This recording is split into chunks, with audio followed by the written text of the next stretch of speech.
منہ میں زبان تو ہر کوئی رکھتا ہے، لیکن جو اپنی زبان کو سنبھال کے رکھتے ہیں وہ لوگ کمال کرتے ہیں۔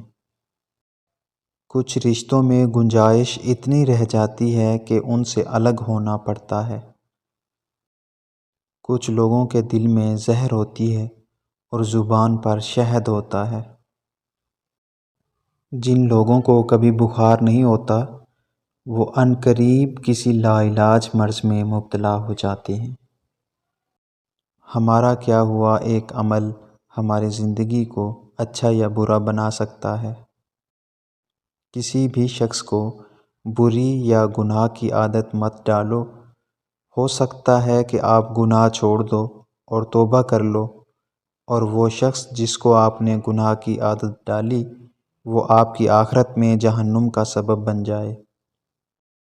ایک تحقیق کے مطابق جو لوگ اپنے ہاتھ سے کھانا بناتے ہیں ان کو کھاتے وقت اکثر اچھا نہیں لگتا۔ جب آنکھوں سے آنسو سجدے میں بہنے لگیں تب قبولیت میں دیر نہیں لگتی۔ زندگی ایک ایسی کتاب ہے جس کے آخری صفحے پر لکھا ہوا ہے اِنَّا لِلَّهِ وَإِنَّا إِلَيْهِ رَاجِعُونَ۔ جو لوگ دھوپ میں زیادہ وقت گزارتے ہیں ان کے خوش رہنے کا امکان زیادہ ہوتا ہے۔ محبت ہو نہ سکی ہمیں کسی سے بھی، محبت سے زیادہ عزت زیادہ انمول ہوتی ہے۔ آخر میں ہم اپنے دشمنوں کی باتیں نہیں بلکہ اپنے دوستوں کی خاموشی کو یاد رکھیں گے۔ ایک رپورٹ کے مطابق جب انسان کی عمر 24 سال کے لگ بھگ ہوتی ہے تو اس کے دماغ کی علمی رفتار کم ہونا شروع ہو جاتی ہے۔ برائی کی فتح کے لیے صرف ایک چیز ضروری ہے کہ اچھے آدمی کچھ نہ کریں۔ دنیا کی بہترین اور خوبصورت چیزیں نہ دیکھی جا سکتی ہیں اور نہ ہی چھوا جا سکتا ہے، انہیں دل سے محسوس کرنا چاہیے۔